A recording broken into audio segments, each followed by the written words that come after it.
Bismillahirrahmanirrahim. Assalamualaikum warahmatullahi wabarakatuh. Salam, Om Swastiastu, Namo Buddhaya, salam kebajikan, salam sejahtera. Selamat pagi, siang, sore, malam untuk yang nonton video ini.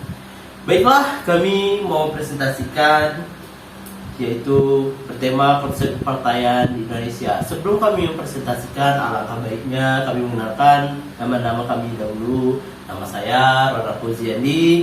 Nama saya Leo Andranto Samosir. Nama saya Brailia Delina. Nama saya Umur Ramadhani. Nama saya Miranda Putra. Baiklah, mungkin itu saja.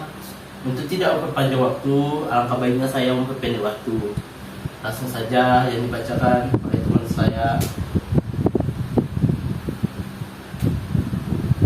yaitu alangkah baiknya saya dulu membaca pengertian konsep kepartaian di Indonesia.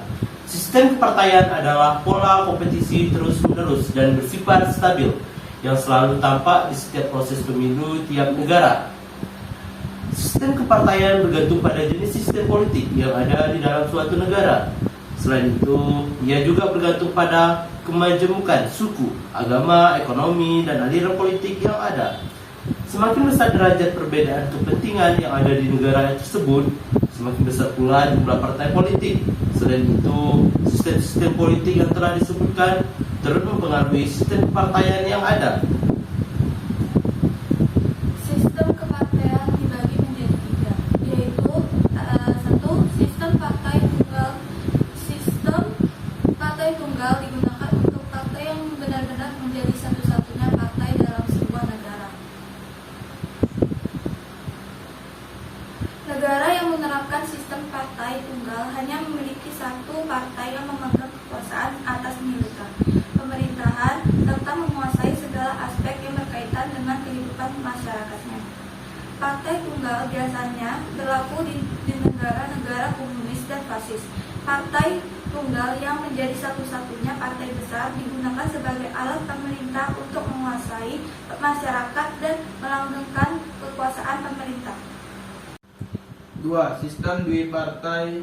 Sistem dwipartai berarti adanya dua partai atau adanya beberapa partai tetapi dengan peranan dominan dari dua partai dalam sebuah negara.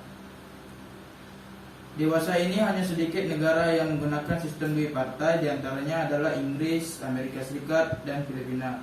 Dalam sistem dwipartai, dengan jelas partai terbagi menjadi partai penguasa karena menang dalam pemilihan umum, dalam partai oposisi karena kalah dalam pemilihan umum. 3. Sistem multipartai. Sistem multipartai pada umumnya berkembang di negara yang memiliki keanekaragaman dalam masyarakat, di mana perbedaan ras, agama, dan suku bangsa sangatlah kuat.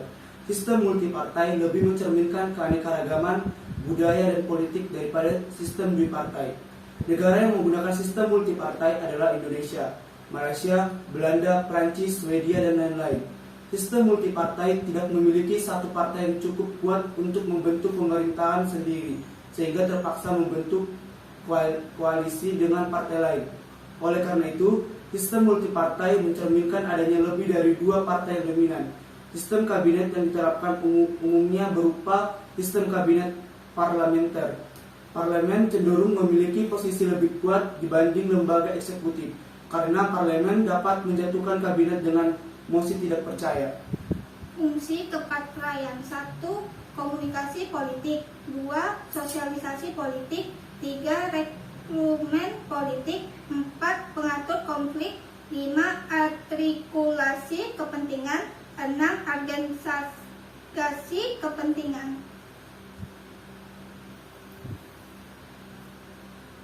Kelebihan sistem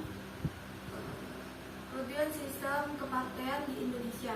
Yang pertama, ada demokrasi berjalan dengan baik. Yang kedua, aspirasi rakyat mampu menciptakan suatu partai. Yang ketiga, rakyat bebas bersuara. Yang keempat, adanya oposisi antara partai satu dan yang lainnya.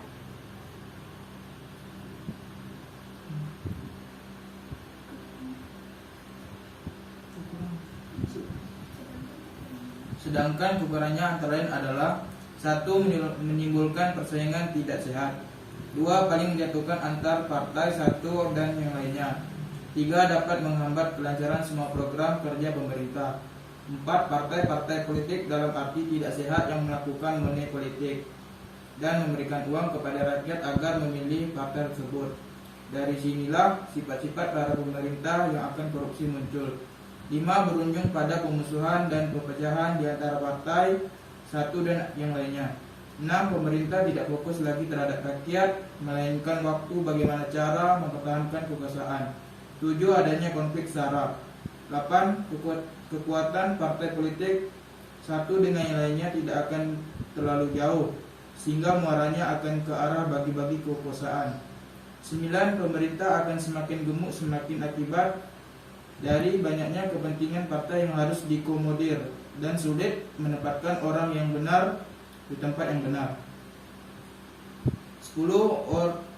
Biaya politik yang sangat besar karena adanya subsidi pemerintah kepada partai-partai. Sebagai contoh ringan dalam pembuatan kartu suara. Kalau partainya seperti sekarang ini, kemungkinan kartu suara akan melebar tabloid dibandingkan dengan sedikit partai. Dari sisi ini saja sudah diboroskan keuangan negara yang cukup besar. 10. Logika lingkaran setan. Semakin banyak partai, semakin banyak pilihan. Semakin banyak pilihan akan semakin sulit memilih. Semakin sulit memilih, semakin banyak yang tidak memilih.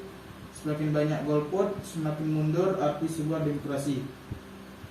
Jadi semakin banyak partai, semakin jelek kualitas demokrasinya. Diakui atau tidak logika ini, Anda bisa lihat sendiri carut marut partai politik di Indonesia.